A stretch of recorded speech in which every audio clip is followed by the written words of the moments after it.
right. First movie discussion. Let's get some light so I can feel better.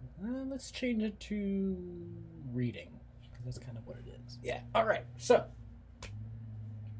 I watched the movie Kids, 1995, directed by Larry Clark, who would later direct the movie Bully, and written by Harmony Korine, who a very controversial person. If you know the movie Spring Breakers, he would eventually write and direct that movie, but this was his breakout screenplay.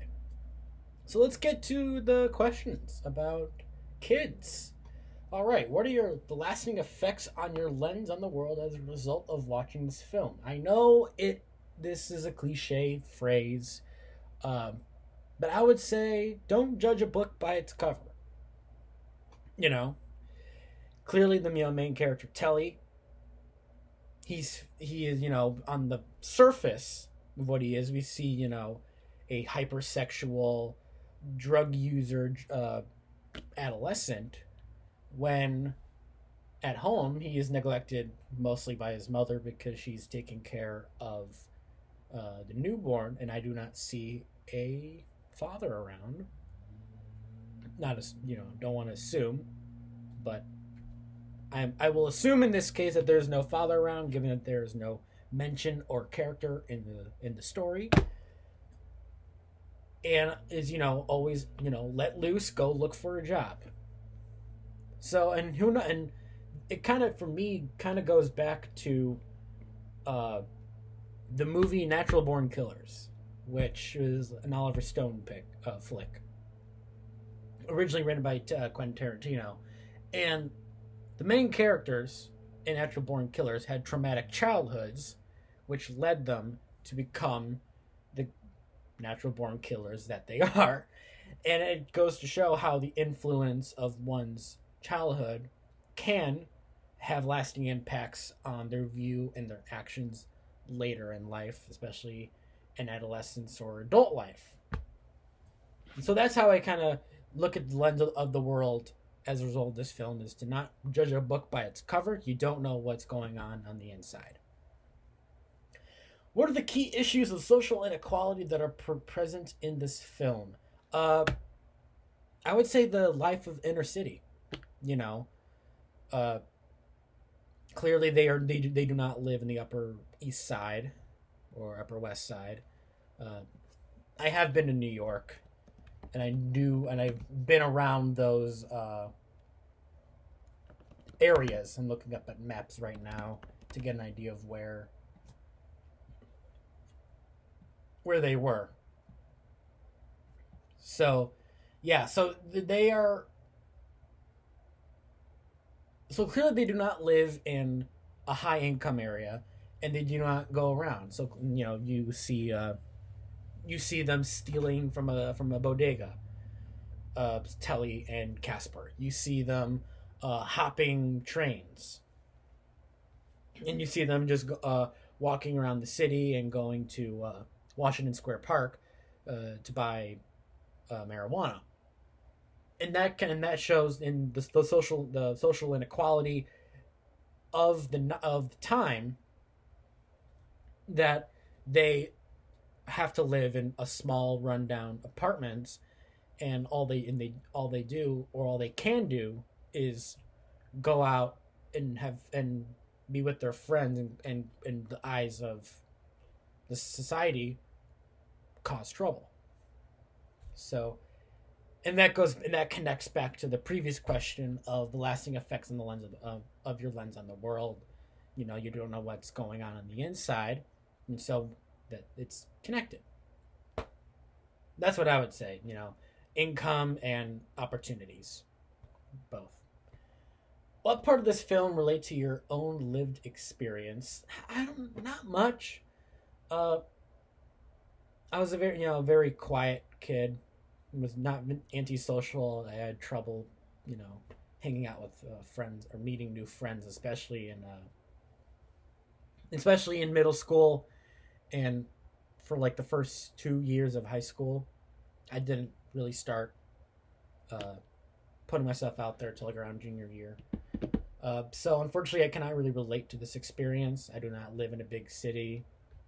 I was fortunate enough to have a roof under me, uh, and so unfortunately, I can't relate. But sometimes I wish I could, because then I can understand other viewpoints.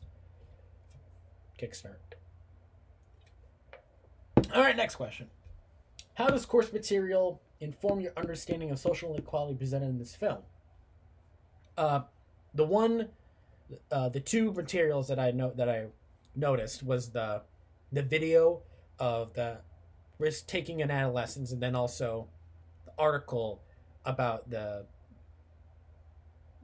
about the adults that participated in uh, like skateboarding lifestyle and all that. Like, did they continue later on? I unfortunately could not access that article. It wouldn't allow me. But I did. I watched the video about the adolescent risk taking, and that connected me, or connected in the movie, back to uh, Chloe Sevigny's character, Sevigny's Jenny. That's her name, Jenny. Her character, and her comparing to Ruby, a young Rosario Dawson, and especially when it was the intercut between their conversation with their girlfriends, and then when Telly and Casper were at Paul's apartment talking about their sexual experiences. And what stood out to me is that Ruby has had sex with multiple partners. I think she said about 8 or 9, and then Jenny only had one.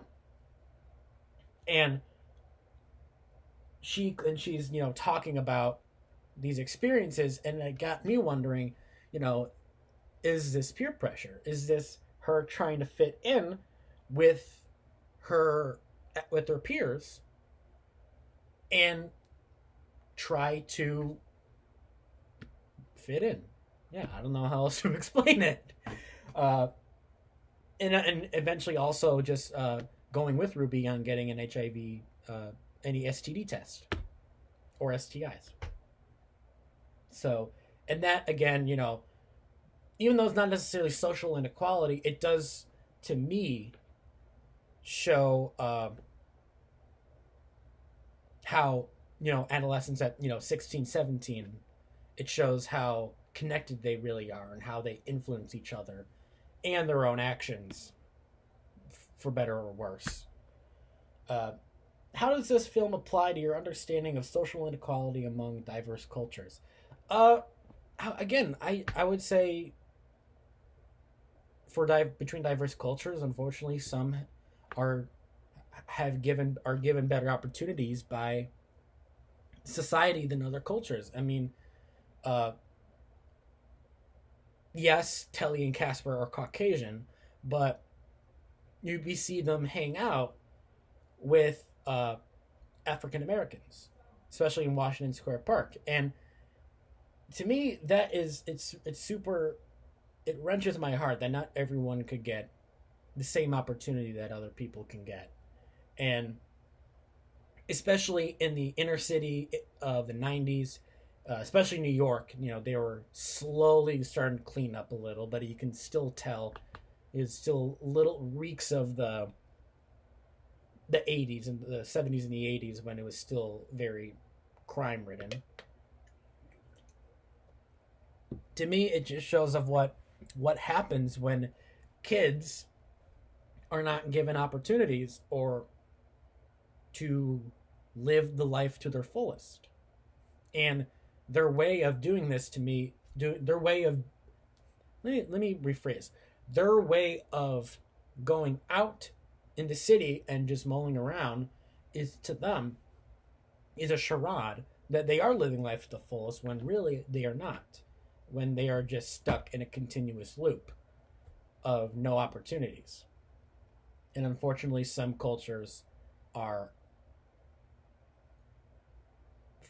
a higher chance of that happening to them than others, and I really don't like that. It's not fun. At what points in the film did you experience a sense of culture shock when you were exposed to an element of culture you were not aware of? I did experience culture shock. I mean, and rightfully so. It is labeled an exploitation film, and a lot of exploitation films are supposed to give off culture shocks. Uh, for me, would be I would say the ending like party stuff. Oh, I got a good one. When Jenny went to that club, to the rave club, and was walking through trying to find Telly. That kind of gave me a culture shock, although not necessarily to a degree of shock, because I've seen similar scenes in the TV, like in the TV show Euphoria. It's on HBO, and it has the same visual vibe of a rave club. And to me, in the culture shock it gave to me was the amount of drug use, because I'd never used drugs in my life. I'm clean as I can. I'm very, and it was just to me more how do these kids not know that this is dangerous? So, it's it's eye opening, but it's not necessarily a shock. I've seen it before. How might this film be used by colleges and universities to increase awareness and support for underrepresented college students? I would say if colleges and universities wanted to use it, it would be good as a dialogue for